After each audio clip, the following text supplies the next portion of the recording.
Hello दोस्तों, मेरे YouTube channel only practice पर आप सभी का स्वागत है। दोस्तों, आज हम लोग यूपी ट्रिपल एससी की आगामी परीक्षा महिला स्वास्थ्य कार्यकर्ता के लिए सिलेबस के अकॉर्डिंग प्रैक्टिस सेट सॉल्व करेंगे। आप सबको यूथ पब्लिकेशन की प्रैक्टिस बुक से प्रैक्टिस करवाई जाएगी। और दोस्तों, इस प्रैक्टिस सेट में कुल 100 प्रश्न होंगे, किंतु सभी प्रैक्टिस सेट के लिए 50-50 प्रश्नों के 2 वीडियो बनेंगे, जिससे वीडियो बड़ा ना हो दोस्तों। और दोस्तों, यदि वीडियो बड़ा होता है तो हमारे ऊपर वह साइकोलॉजिकली इफ़ेक्ट करता है, वो हमें बोर कर देता है, ताकि हमारा जिससे दिमाग थक जाता है और हमको वह चीज़ समझ में नहीं आती है और जल्दी याद नहीं होती है। और वीडियो छोटा होने पर दोस्तों उसे हम लोग अच्छे से समझते भी हैं और तेज़ी से याद करने की क्षमता भी विकसित होती है, और वीडियो देखने में थोड़ी सी भी कठिनाई नहीं होती है। इसलिए हम वीडियो को छोटा रखेंगे। प्रत्येक प्रैक्टिस सेट के 2 वीडियो बनेंगे, जिससे आप लोग उसे अच्छे से समझें और याद कर लें जल्दी से। तो चलिए दोस्तों, वीडियो शुरू करते हैं। और दोस्तों, वीडियो को क्रमवार प्राप्त करने के लिए चैनल को सब्सक्राइब जरूर कर लीजिएगा, और यह वीडियो यदि आपको पसंद आता है तो वीडियो को लाइक ज़रूर करिएगा। तो चलिए दोस्तों, वीडियो शुरू करते हैं। आज का हमारा पहला प्रश्न है, शिशु में तेज दस्त देखे जाने वाले लक्षण हैं। तो हमारे इस प्रश्न का सही उत्तर ऑप्शन बी होगा, दबी हुई तालू। अगला प्रश्न देखते हैं, चावल के पानी जैसा मल। तो इस प्रश्न के अनुसार हमारा सही उत्तर दूसरे का ऑप्शन सी होगा, हैजा, जिसे कोलेरा कहते हैं। नेक्स्ट क्वेश्चन देखते हैं, निम्नलिखित में से कौन सा लक्षण एड्स का संकेत है। तो आप लोग भी ऑप्शन देख करके सही उत्तर लगाने का प्रयास करिए दोस्तों साथ साथ में, और थोड़ी देर के बाद हम आपको उत्तर बताएंगे, ताकि आप जज कर लेंगे कि हमारा उत्तर सही है कि नहीं सही है। तो हमारे इस प्रश्न का सही उत्तर ऑप्शन ए होगा, CD4 count lower than 200 sales पर mm³। अगला प्रश्न देखते हैं,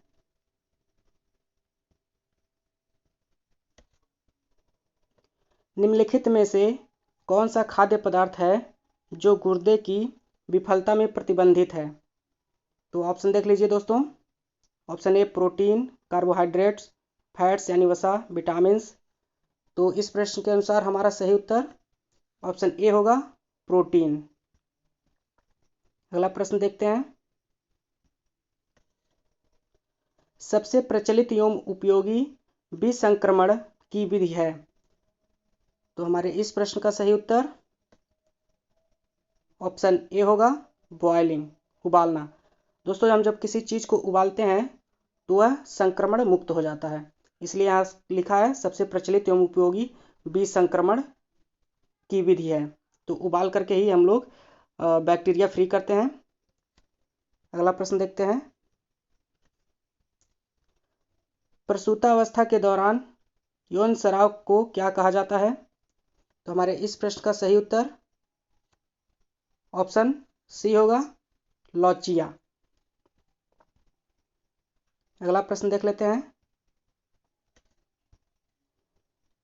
एमनियोटिक द्रव की अपर्याप्त मात्रा को क्या कहा जाता है। तो हमारे इस प्रश्न का सही उत्तर ऑप्शन सी होगा, ऑलिगोहाइड्रामिनोज। ऑलिगोहाइड्रामिनोज।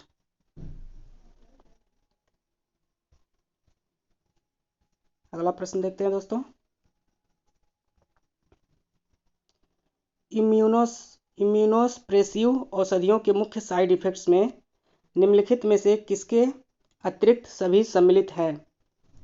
तो हमारे इस प्रश्न का सही उत्तर ऑप्शन बी होगा, श्वेत रक्त कोशिका की संख्या में वृद्धि, increase in number of WBC। अगला प्रश्न देख लेते हैं, टीकाकरण के शुरुआती अग्रदूत कौन थे। तो हमारे इस प्रश्न का सही उत्तर ऑप्शन सी होगा, चीन निवासी। अगला प्रश्न देखते हैं,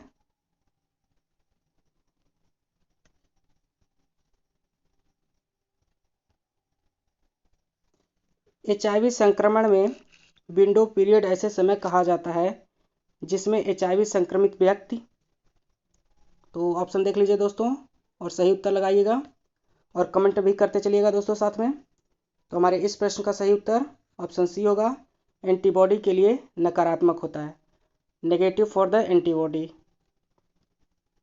अगला प्रश्न देखते हैं, अस्पतालीय संक्रमण सामान्यतः किसके द्वारा कारित होता है? तो हमारे इस प्रश्न का सही उत्तर ऑप्शन ए होगा, स्टेफाइलोकस।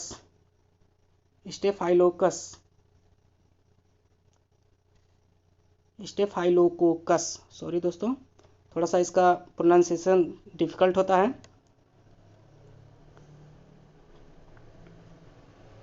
अगला प्रश्न देखते हैं, सफ़ेद या पीले रंग का सफ़ेद स्राव जो प्रसव के बाद 10 से 15 दिनों तक रहता है उसे कहा जाता है? तो हमारे इस प्रश्न का सही उत्तर ऑप्शन सी होगा, लोचिया अल्बा। अगला प्रश्न देखते हैं,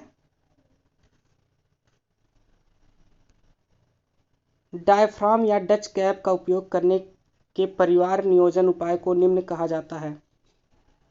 तो हमारे इस प्रश्न का सही उत्तर ऑप्शन बी होगा, बैरियर विधि या बैरियर मेथड। अगला प्रश्न देख लेते हैं,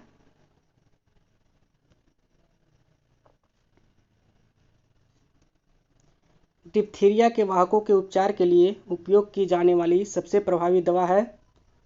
तो हमारे इस प्रश्न का सही उत्तर ऑप्शन बी होगा, रिथ्रोमाइसिन।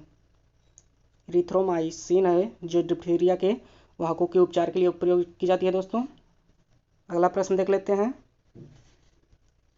निम्नलिखित में से कौन एक इंट्रायूटेरिन डिवाइस का प्रकार नहीं है? तो हमारे इस प्रश्न का सही उत्तर ऑप्शन डी होगा, केमिकल फोम टैबलेट्स, जिसे कहते हैं रासायनिक फोम टैबलेट। अगला प्रश्न देखते हैं, हिपेरिन का एंटीडोट है? तो 16वें नंबर के हमारे प्रश्न का सही उत्तर ऑप्शन बी होगा, प्रोटामिन सल्फेट। अगला प्रश्न देखते हैं, निम्नलिखित में से कौन सा भारत में मातृ मृत्यु का सर्वमान्य कारण है? तो हमारे इस प्रश्न का सही उत्तर ऑप्शन सी होगा, ब्लीडिंग या रक्तस्राव।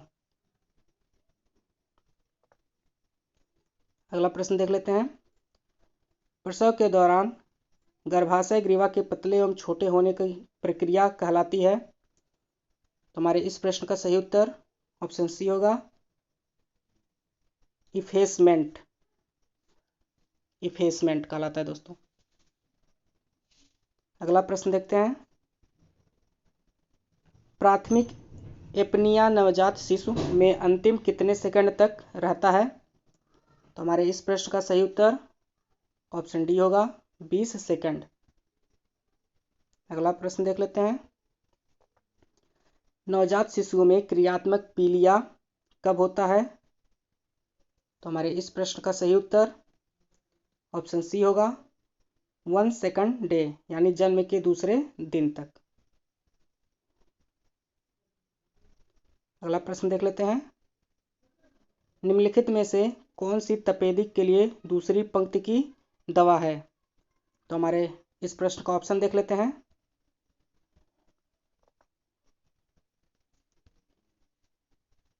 तो हमारे इस प्रश्न का सही उत्तर ऑप्शन सी होगा दोस्तों, एमिकॉसिन। अगला प्रश्न देखते हैं, सुविधा आधारित परामर्श केंद्र निम्नलिखित सभी क्षेत्रों में किशोरों को स्वास्थ्य शिक्षा प्रदान करते हैं सिवाय? तो हमारे इस प्रश्न का सही उत्तर ऑप्शन डी होगा, early marriage and child bearing, यानी शीघ्र विवाह और संतानोत्पत्ति। अगला प्रश्न देखते हैं, निम्नलिखित में से कौन सा ड्रग्स अनैच्छिक और पुराने दर्द के मामले में प्रयोग किया जाता है? तो हमारे इस प्रश्न का सही उत्तर ऑप्शन ए है, इमिप्रामाइन। अगला प्रश्न देखते हैं, मतली और उल्टी जो आमतौर पर गर्भावस्था के 4 से 6 सप्ताह के आसपास शुरू होता है उसे हो जाता है। तो हमारे इस प्रश्न का सही उत्तर ऑप्शन बी होगा, मॉर्निंग सिकनेस। अगला प्रश्न देखते हैं। एमनियोटिक को पोंछने से और शिशु को शुष्क करने से नवजात में हीट लॉस रोका जाता है, क्योंकि पहले आधे घंटे में हीट लॉस काफ़ी हद तक एमनियोटिक द्रव के ... कारण होता है। तो हमारे इस प्रश्न का सही उत्तर ऑप्शन सी होगा, वाष्पीकरण, इवापोरेशन। अगला प्रश्न देखते हैं।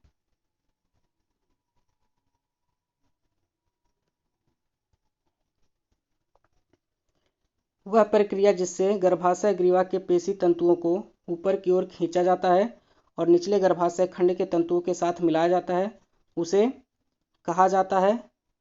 तो हमारे इस प्रश्न का सही उत्तर ऑप्शन सी होगा, विलोपन, इफेसमेंट।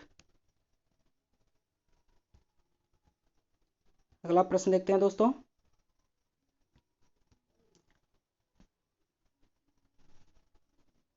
इनफर्टिलिटी के लगभग कितने प्रतिशत केस के लिए पुरुष जिम्मेदार होते हैं? तो हमारे इस प्रश्न का सही उत्तर ऑप्शन सी होगा, 30 से 40% केस के लिए। अगला प्रश्न देखते हैं।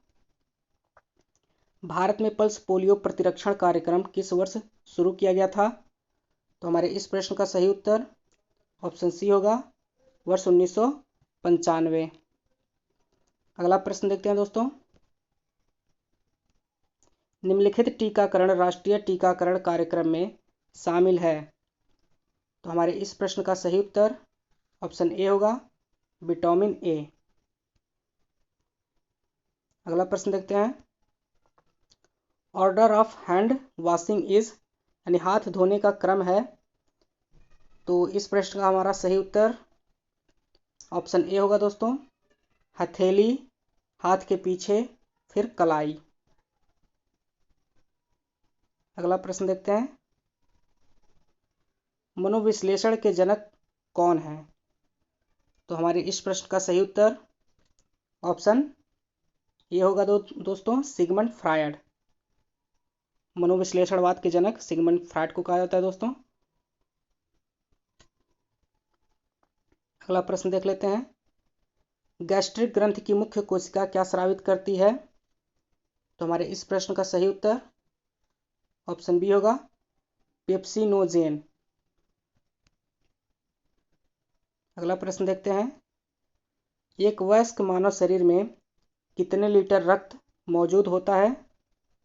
तो हमारे इस प्रश्न का सही उत्तर ऑप्शन डी होगा, 4.5 से 5.7 लीटर तक। अगला प्रश्न देख लेते हैं। फेफड़ों में गैस की विनिमय इनमें से किसके द्वारा होता है? तो हमारे इस प्रश्न का सही उत्तर ऑप्शन बी होगा, कृपिका। अगला प्रश्न देखते हैं।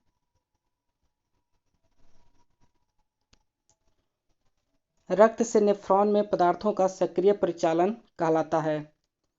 तो हमारे इस प्रश्न का सही उत्तर ऑप्शन बी होगा, नलिका श्रवण। अगला प्रश्न देख लेते हैं। अंडकोश में वृषण के उतरने की विफलता को क्या कहते हैं? तो हमारे इस प्रश्न का सही उत्तर ऑप्शन सी होगा, गुप्त वृषणता, गुप्त वृषणता। अगला प्रश्न देखते हैं दोस्तों। शुक्राणु का अंडे की झिल्ली के भेदन में सम्मिलित भाग है। तो हमारे इस प्रश्न का सही उत्तर ऑप्शन डी होगा, एक्रोसोम। अगला प्रश्न देख लेते हैं। भोजन रखने का आगार या थैला कहलाता है। तो हमारे इस प्रश्न का सही उत्तर ऑप्शन बी होगा, स्टोमक, यानी उदर। अगला प्रश्न देख लेते हैं। निम्नलिखित में से कौन सी अवस्था में शरीर का वजन बढ़ने, उल्टी आने तथा पेशाब की मात्रा में कमी जैसे लक्षणों से गहरा संबंध है? तो हमारे इस प्रश्न का सही उत्तर ऑप्शन डी होगा, दाएं भाग का हृदयाघात यानी राइट साइडेड हार्ट फेलर। अगला प्रश्न देखते हैं, बीसीजी टीका के प्रशासन का मार्ग है? तो हमारे इस प्रश्न का सही उत्तर ऑप्शन बी होगा, अंतर्वचीय। थोड़ा सा कठिन वर्ड है दोस्तों, इंट्राडर्मल। अंग्रेजी वाला थोड़ा सा इजी है लेकिन हिंदी वाला डिफिकल्ट है उच्चारण करने में, तो इंट्राडर्मल इसे याद रख लीजिएगा। अगला प्रश्न देखते हैं, असुरक्षित जल से फैलने वाली बीमारियां निम्नलिखित सभी है सिवाय की? तो हमारे इस प्रश्न का सही उत्तर ऑप्शन डी होगा, चेचक, स्मॉल पॉक्स जिसे कहते हैं। अगला प्रश्न देखते हैं, कौन सा घटक मानव दूध में नहीं होता है? तो हमारे इस प्रश्न का सही उत्तर ऑप्शन बी होगा, विटामिन डी।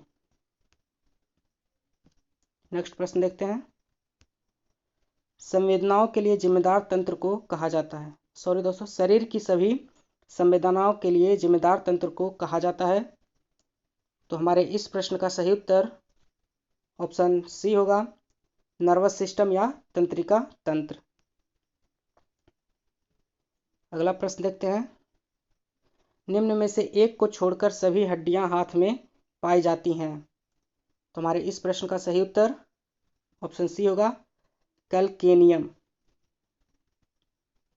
अगला प्रश्न देख लेते हैं, अंडाशय द्वारा स्रावित फीमेल हार्मोन कौन सा है?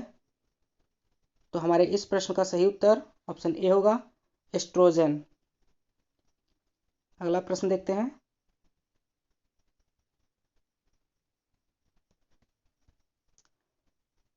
अंडोत्सर्ग की व्याख्या की जाती है? तो हमारे इस प्रश्न का सही उत्तर ऑप्शन बी है, ग्राफियन पुटिका का फटना। अगला प्रश्न देखते हैं, हमारे शरीर का सबसे बड़ा अंग है? तो हमारे इस प्रश्न का सही उत्तर ऑप्शन बी होगा, त्वचा। अगला प्रश्न देख लेते हैं, मानव कोशिका में गुणसूत्र के कितने जोड़े होते हैं? तो हमारे इस प्रश्न का सही उत्तर ऑप्शन बी होगा, 23 जोड़े। अगला प्रश्न, एंजाइम की कमी या उसका स्तर कम होने के कारण एक बच्चे को बौनापन हो जाता है? तो हमारे इस प्रश्न का सही उत्तर ऑप्शन बी होगा, टेट्राआयोडोथायरोनिन। ये हमारा सही उत्तर है दोस्तों। अगला और इस वीडियो का अंतिम प्रश्न देख लेते हैं, फोटोथेरेपी के दौरान महिला स्वास्थ्य कार्यकर्ता को नवजात शिशु की आंखों पर आंखों के पैचेज क्यों लगाने चाहिए? तो इस प्रश्न का ऑप्शन देख लेते हैं दोस्तों, और हमारे इस प्रश्न का सही उत्तर ऑप्शन सी होगा, नेत्र श्लेष्मला और रेटिना को चोट से बचाया जाए। दोस्तों यदि वीडियो पसंद आया हो तो वीडियो को लाइक और चैनल को सब्सक्राइब करना ना भूलें। धन्यवाद दोस्तों।